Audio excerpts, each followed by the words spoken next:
구약 창세기에 보면은 하나님께서 태초에 천지와 만물을 창조하셨음을 알 수가 있습니다. 우리가 눈으로 보는 이 우주 만물은 다 하나님의 피조물인 것입니다.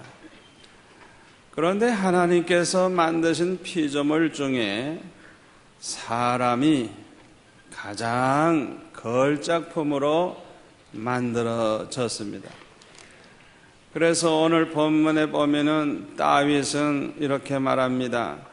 주께서 내 장부를 지으시며 나의 모태에서 나를 조직하셨나이다. 내가 주께 감사하오면 나를 지으심이 신묘막측하심이라.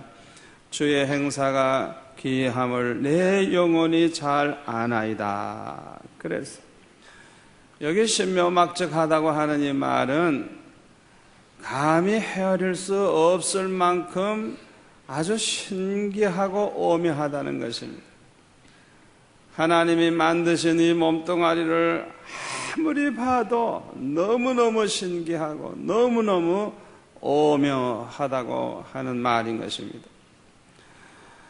많은 연구 자료에 의하면 보통 사람들은 자기 자신이 알고 있는 것보다 훨씬 더 많은 기술과 능력을 가지고 있다고 합니다.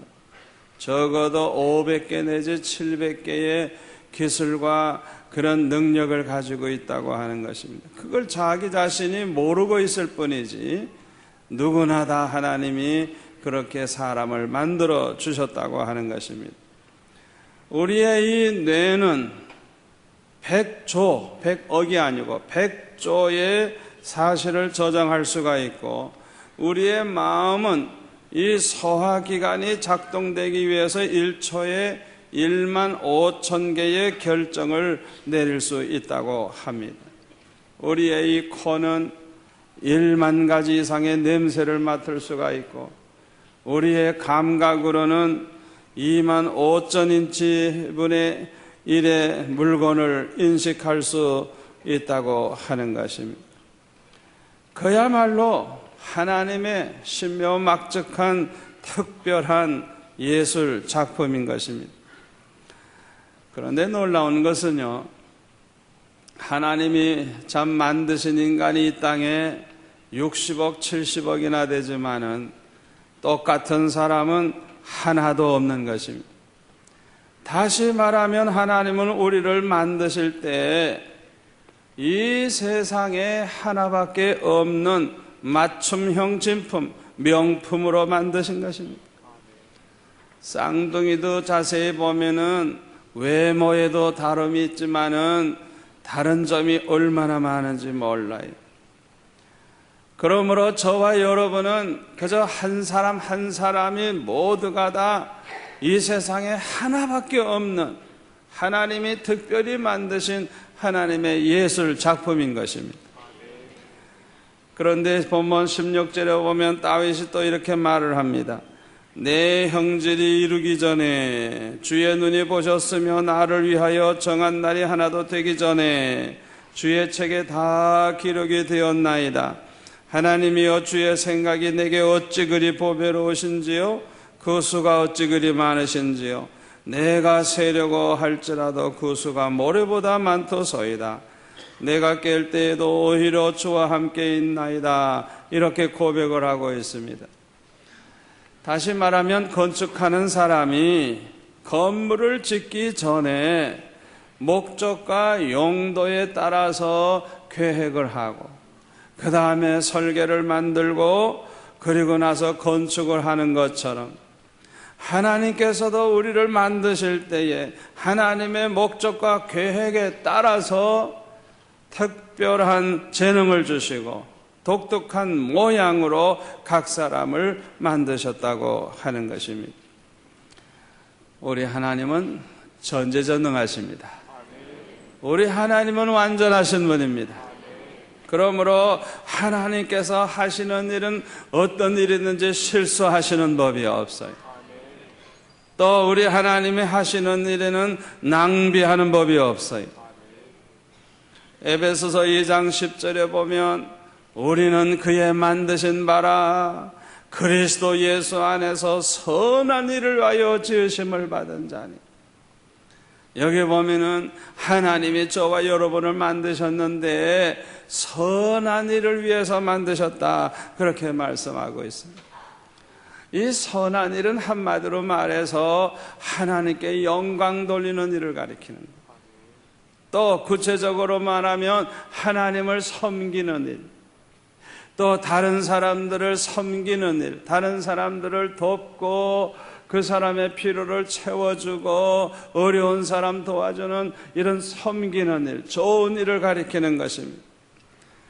하나님께서 저와 여러분을 이렇게 걸장법으로 만드실 때는 목적이 있는데, 선한 일을 위해서, 다시 말하면 하나님을 섬기고 다른 사람을 섬기기 위해서 목적을 가지고 그렇게 만드셨다고 하는 것입니다. 그러므로 하나님이 내게 주신 것이 얼마나 되느냐, 그게 문제가 아니고 우리가 얼마나 하나님의 영광을 위해서 살고 있고, 우리가 얼마나 하나님을 섬기고 있고, 얼마나 다른 사람을 섬기는 삶을 살고 있느냐, 이것이 참으로 중요한 것입니다. 우리가 가지고 있는 것이 어떠하든지 우리가 하나님을 섬기고 다른 사람을 섬기면서 산다고 하면 누구나 다 소중하고 존귀한 자가 될 줄로 믿습니다. 이 섬긴다고 하는 것은요, 사랑과 정비례하는 거예요. 사랑 없이 온전히 섬길 수 없어요.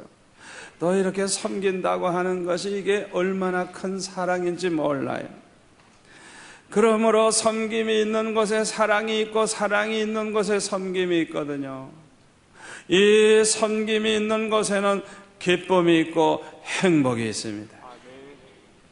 조지 피터라고 하는 교수는 항상 기쁨이 충만해서 제자들이, 학생들이 뭐라고 부르는 거 하니, 저 피터 교수는 천국에서 온 사람이라고. 항상 기쁨이 넘치니까 그렇게 별명을 붙였다 그래요. 그런데 어느 날 제자 하나가 질문을 하기를, 교수님, 교수님은 어떻게 그렇게 항상 기쁨이 충만하세요? 어떻게 그렇게 기쁨이 충만하세요? 하고 질문을 했대요. 그랬더니 그 피터 교수는 대답을 하기를, 옛날에 그 성 꼭대기에는 깃발이 이렇게 휘날릴 때가 있는데, 그 깃발은 지금 이 성 안에 임금님이 계시다 하는 것을 보여주는 거래요. 그리고 깃발이 내려져 있을 때는 임금님이 출타하고 없다 하는 걸 보여주는 거래요. 그런데 바로 이 기쁨이라고 하는 것은 그 깃발과 같다는 겁니다. 자기 마음속에 주님 사랑하는 마음이 충만하고 주님을 모시고 살 때 그 기쁨이 이 깃발처럼 휘날리게 된다는 거예요. 아멘. 주님을 사랑하는 사람, 주님을 모시고 살 때, 내 안에 주님이 계실 때 기쁨의 깃발이 휘날리게 된다고 하는 거예요. 얼마나 참 중요한 얘기입니까?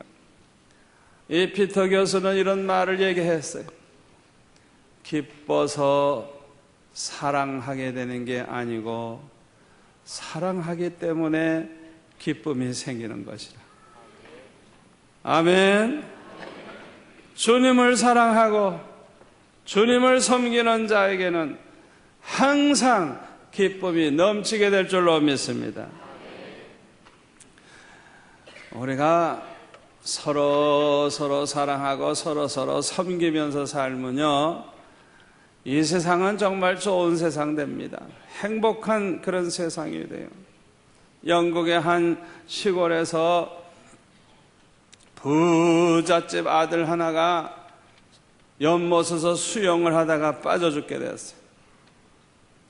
그때 가난한 집 어떤 소년 하나가 수영을 잘해 달려 들어가 가지고 다 죽으려고 하는 그 부잣집 아들을 끄집어냈어요.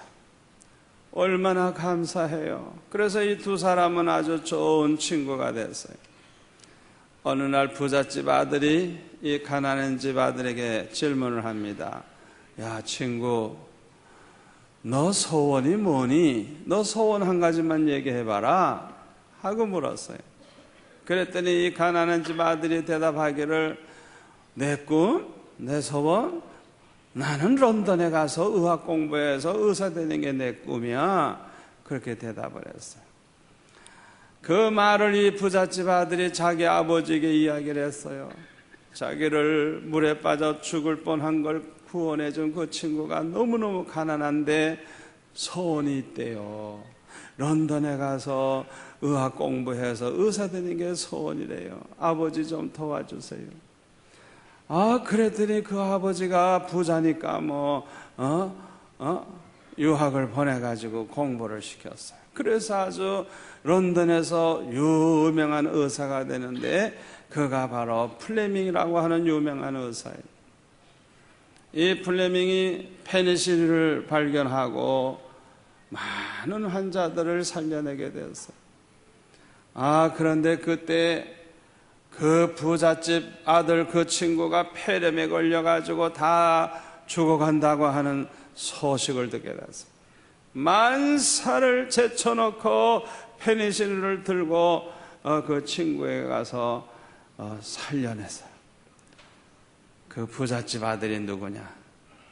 세계 2차 대전 때 영웅 처칠 수상이에요.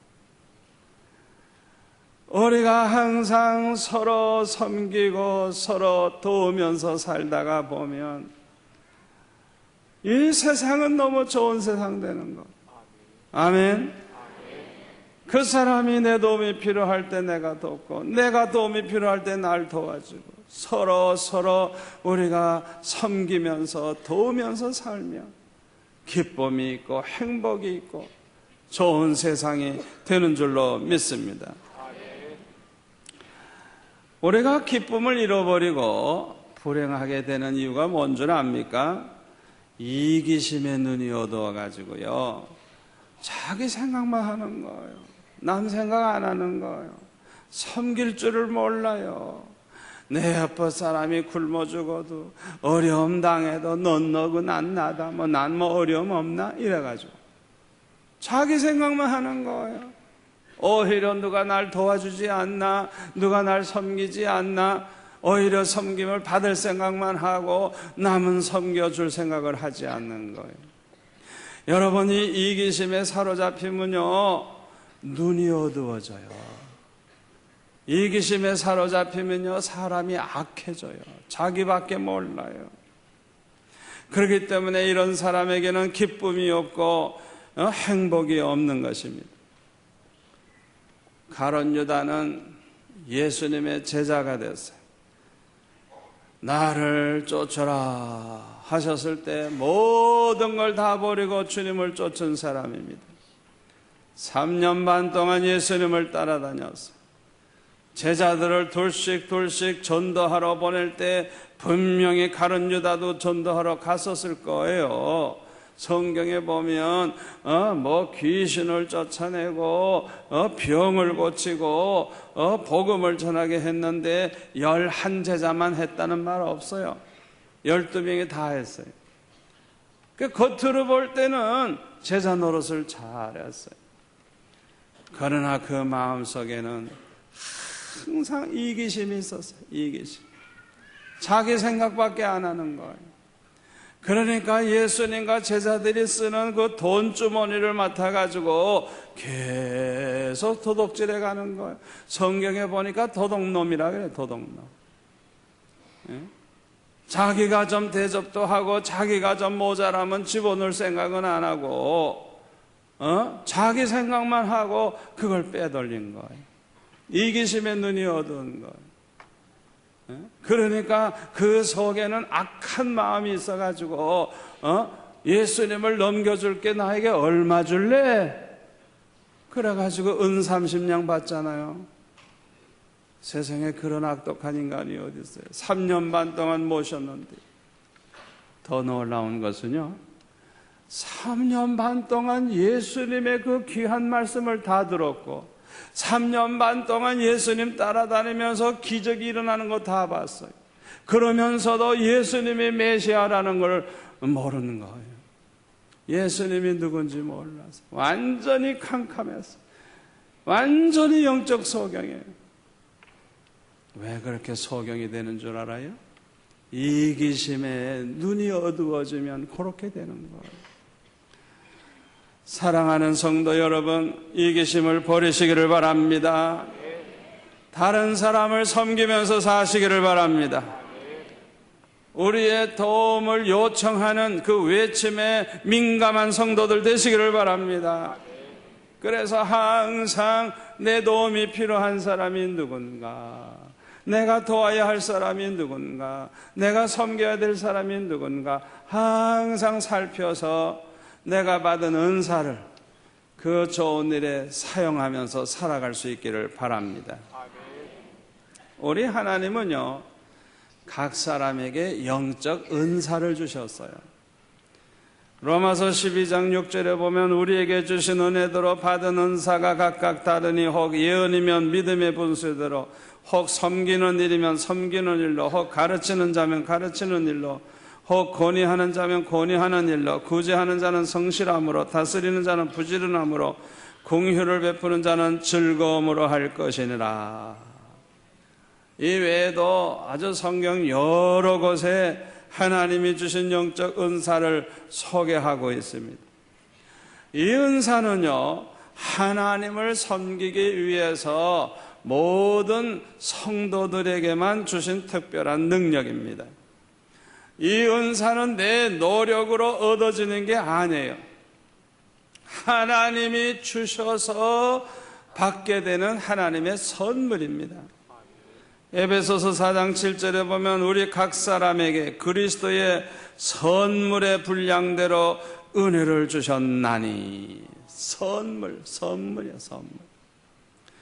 하나님은 각 사람에게 하나님의 뜻대로 그 선물을 주세요. 고린도전서 12장 11절에 보니까 이 모든 일은 같은 한 성령이 행하사 그 뜻대로 각 사람에게 나눠 주시느니라. 그랬어요. 그 뜻대로, 하나님의 뜻대로 이 사람에게는 이런 은사를, 이런 사람에게 이런 은사를 하나님 뜻대로 각 사람에게 나눠 주신다는 거예요.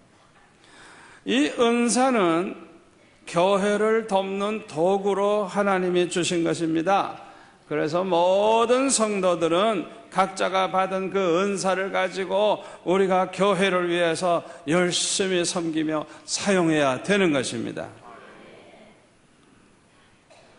각 사람은 자기의 은사를 발견해야 돼요.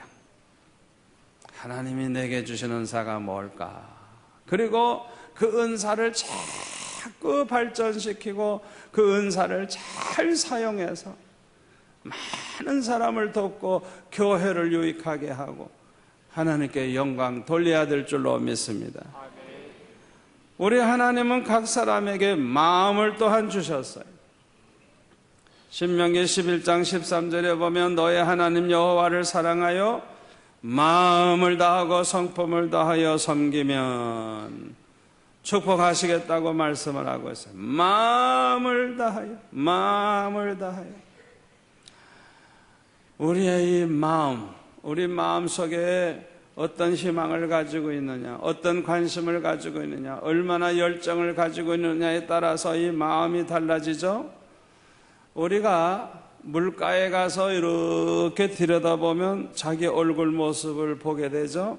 마찬가지로 우리 마음, 이 마음이 육안으로는 볼 수 없지만은 우리의 이 마음이 다른 사람들에게 알게 됩니다. 이상하게 그 마음을 알 수가 있어요. 그래서 우리 마음이 어떤지 다른 사람이 대강 다 알아요. 평소에 우리는 마음을 가진 그대로 마음에 따라서 말을 하게 되고 느끼게 되고 행동을 하게 되기 때문에 그 사람의 말을 들어보면 아, 저 사람의 마음이 그렇구나 알 수 있어요. 그 사람의 행동을 보면 아, 그 사람의 마음 상태를 알 수가 있어요. 그렇죠? 그래서 우리는 사람의 마음을 눈으로는 못 보지만 마음을 대강 다 알아요. 다 알아요. 마음을 다 알아요.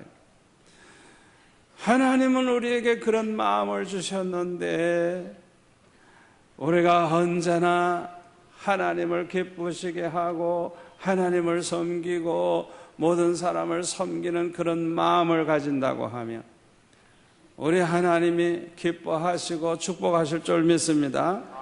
미국 샌프란시스코의 로스 알데 힐이라고 하는 작은 마을에 요한이라고 하는 우체부가 그 마을을 완전히 맡아가지고 항상 편지 배달을 했어요. 그런데 그 길이 한 50마일이나 되는 아주 긴 길인데 아주 그냥 막 길이 그냥 모래가 있고 먼지가 나고 너무너무 보기가 안 좋아요. 너무 황폐해요. 이 우체부가 가만히 생각해 보니까 비나 오나 눈이 오나 내가 이제 내 평생 이곳에서 편지 배달을 하면서 살아야 되겠는데 이런 곳을 그저 왔다 갔다 하다가 인생을 보낼 거 생각하니까 너무너무 허무하게 생각이 됐어요. 그래서 황폐하고 따분한 길을 걸으면서 이 요한은 시름에 잠기게 됐어요.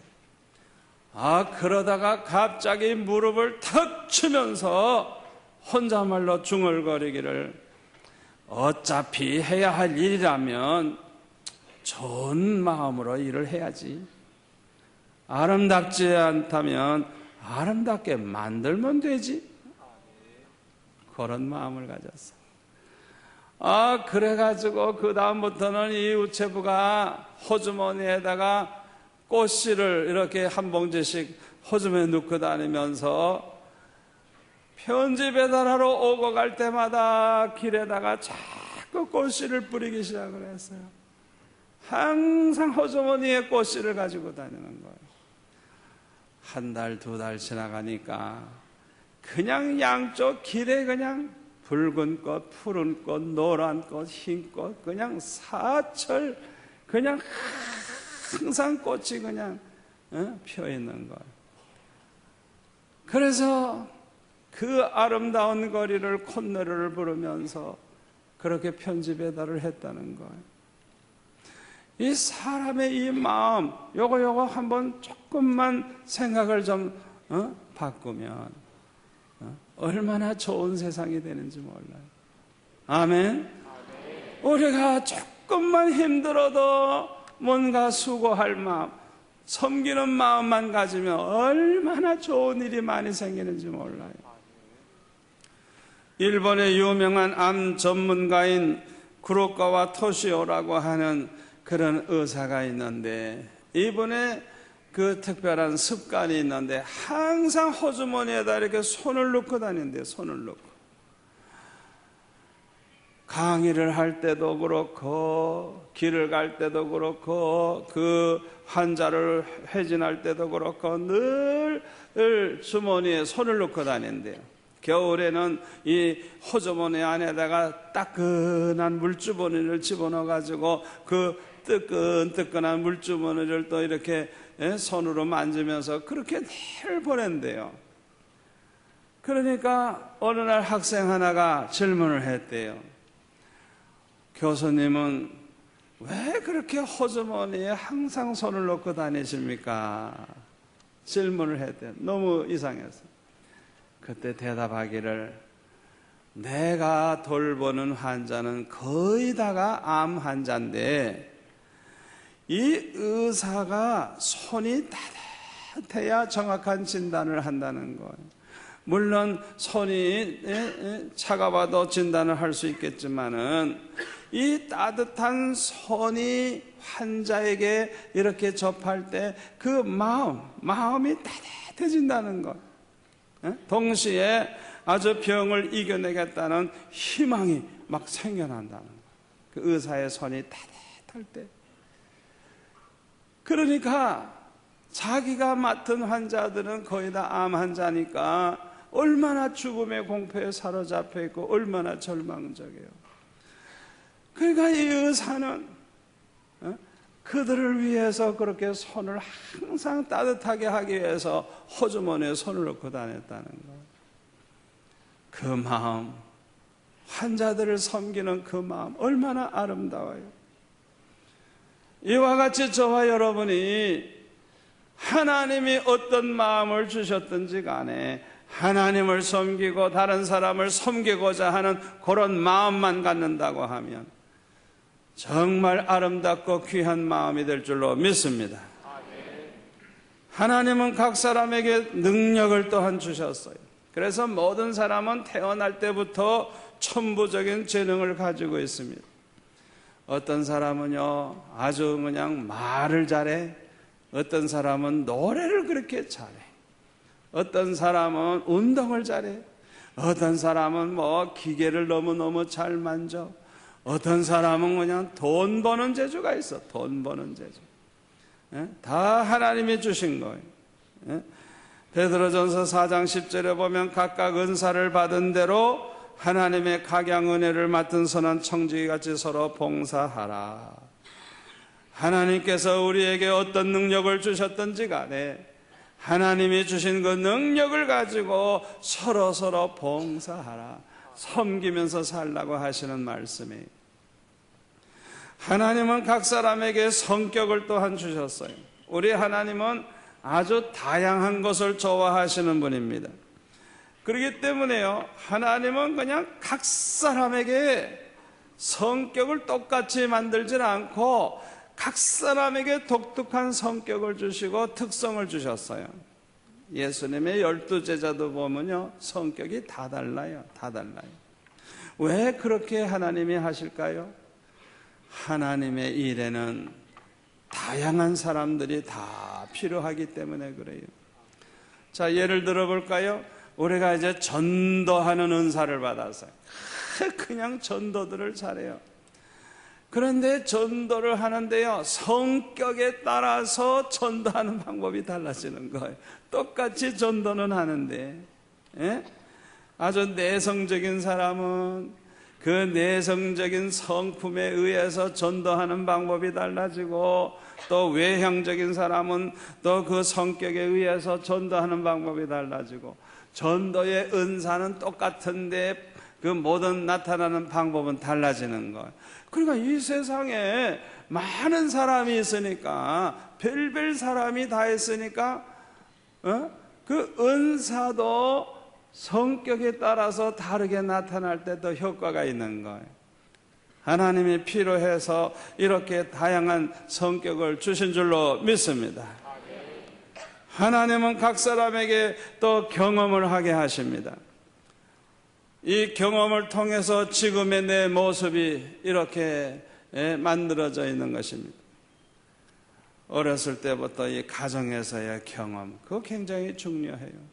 학교 다니면서 경험하는 거, 직장에 가서 경험하는 거, 영적 경험, 또 사역의 경험, 또 고통을 당한 경험, 이 모든 것이 하나도 낭비가 아닌 것입니다. 이 모든 것이 하나님을 섬기고 다른 사람을 섬기는데 아주 유용한 것입니다. 우리가 지금까지 살아오는 동안에 어떤 경험을 했든지 간에 그것을 하나님을 섬기고 다른 사람을 섬기는데 그것을 사용한다고 하면 그 모든 경험들은 아주 귀하고 너무나도 아름다운 경험이 되는 것입니다. 예를 들까요? 유방암에 걸려가지고 수술을 받았어요. 얼마나 마음이 쓸쓸하고 슬프고 괴롭겠어요. 그 사람에게 누군가 돕는 사람이 필요한데 누가 제일 잘 도와줄 것 같아요? 옛날에 유방암 걸렸다가 나은 사람, 혹은 수술 받은 사람, 그 사람이 찾아와서 여러 가지로 위로해주고 여러 가지로 도움되는 얘기를 해주고 그렇게 섬긴다고 하면 제일 능력 있게 효과적으로 섬길 거예요. 그렇잖아요. 남편을 잃어버려 가지고 혼자 된 여인, 앞으로 어떻게 살아갈까 너무너무 외롭고 쓸쓸할 때 누가 그 사람을 제일 잘 섬길 수 있겠어요? 몇 년 전에, 얼마 전에 혼자 된 사람, 그 어려운 고비를 다 이제는 넘기고 승리한 그런 성도들이 가서 섬긴다고 하면 누구보다도 효과적으로 섬길 거예요.